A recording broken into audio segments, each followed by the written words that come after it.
Welcome back to the epilogue of the series on the Zorki 3.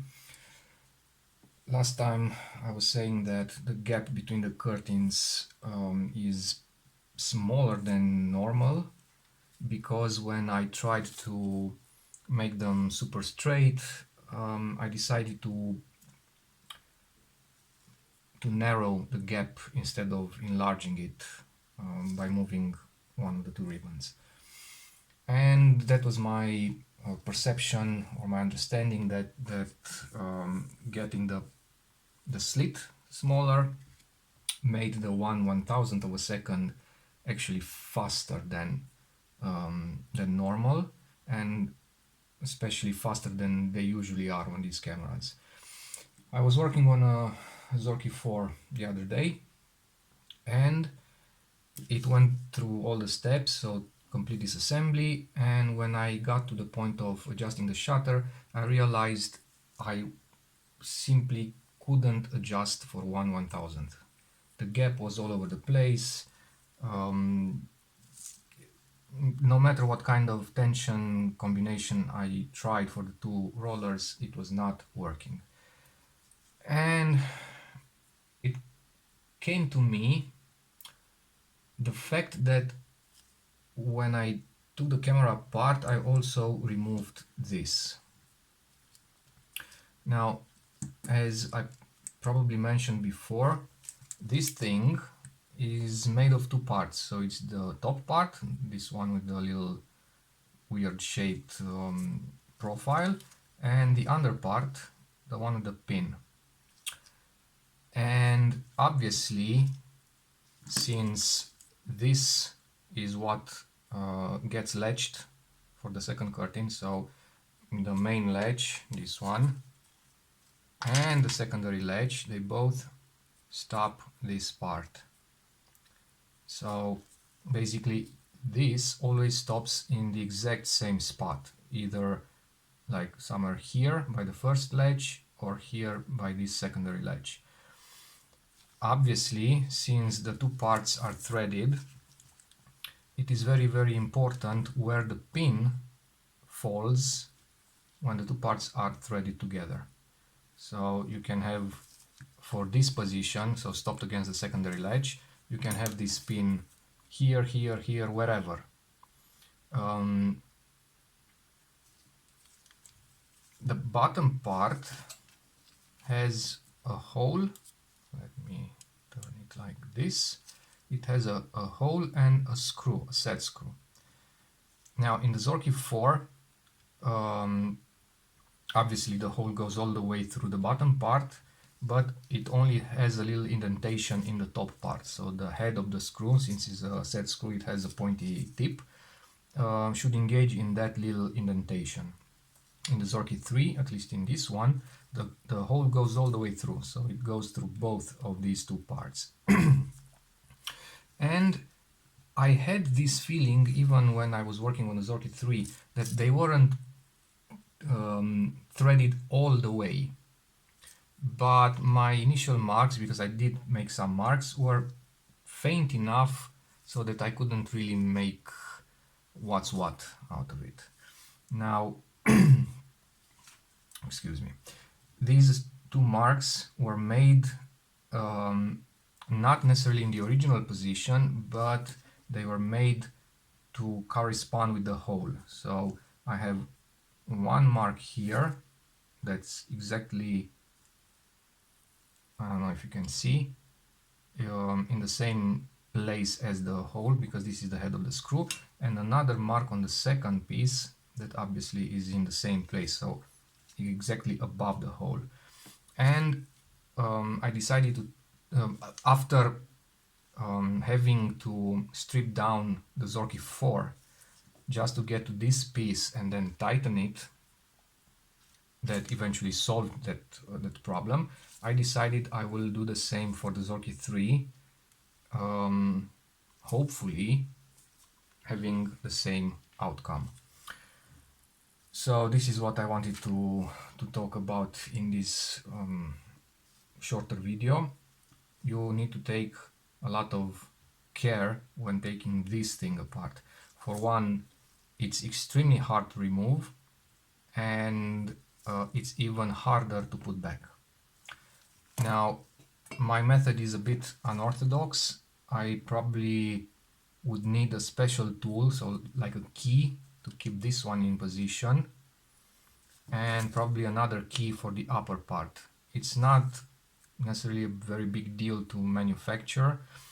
I'm thinking, I don't know, maybe CNC machining or something for 2 keys. But for the time being, for the screwing back of the bottom part onto the top part, I'm using my tweezers because I need something to keep this one from spinning, and I'm using my tweezers like this. Now ideally I would have to remove this pin, so the tweezers would sit flush against this piece, which is a lot sturdier than the pin, and this piece that's also sturdier than this pin. It works both ways, but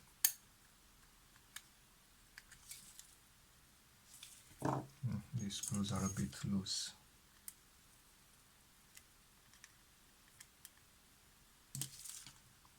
Okay, so I used the tweezers like this. So basically you can't turn this anymore, and then keeping everything together, which is kind of cumbersome and awkward. So keeping everything together, I used a set of pliers to turn it like this, so to turn it clockwise. And after several attempts, because obviously if you slip things can break or bend or whatever, after several attempts I managed to line up the 2 little marks. Now what's the point of all of this? Well, even if there is a slight misalignment,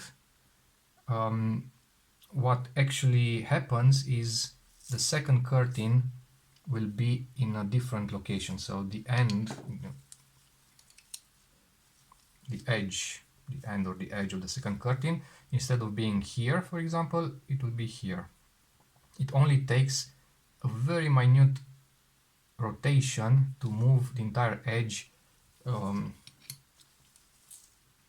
a certain distance. I'm not going to say what distance, I have no idea, I can't measure it, but I assume it's something like 0.304, maybe even more of a millimeter, which is plenty for 1/1000th to not work correctly.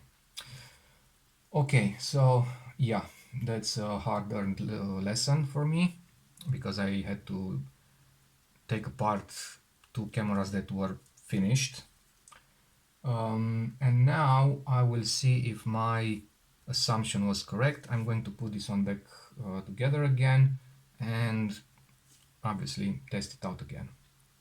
And perhaps I will come back with like the conclusion for this video, so at least we know that my assumption and approach was correct. Alright, so the camera is back together. Now before jumping to the conclusions, I just want to show you how a mechanical shutter does 1 second compared to an electronically controlled shutter. You'll see a comparison between obviously this camera and the Yashica FX-D, which is electronically controlled, so that 1 second should be super accurate.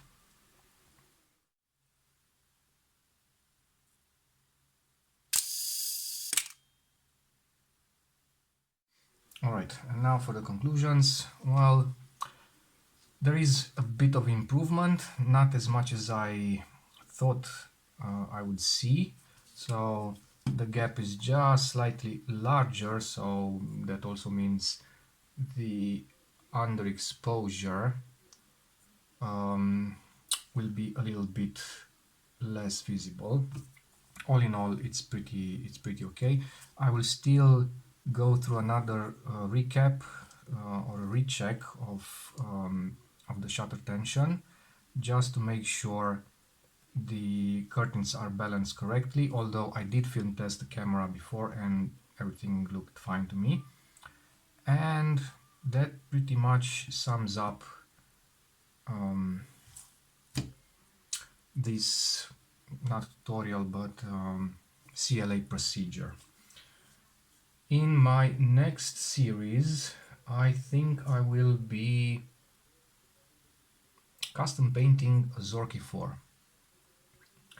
And we will see how it goes. I'm still learning the ropes, I'm still making mistakes, but it's something that I would like to do in the future, or to explore in the future. So hopefully everything goes according to plan, or as close to the plan as possible. Thank you, see you next time.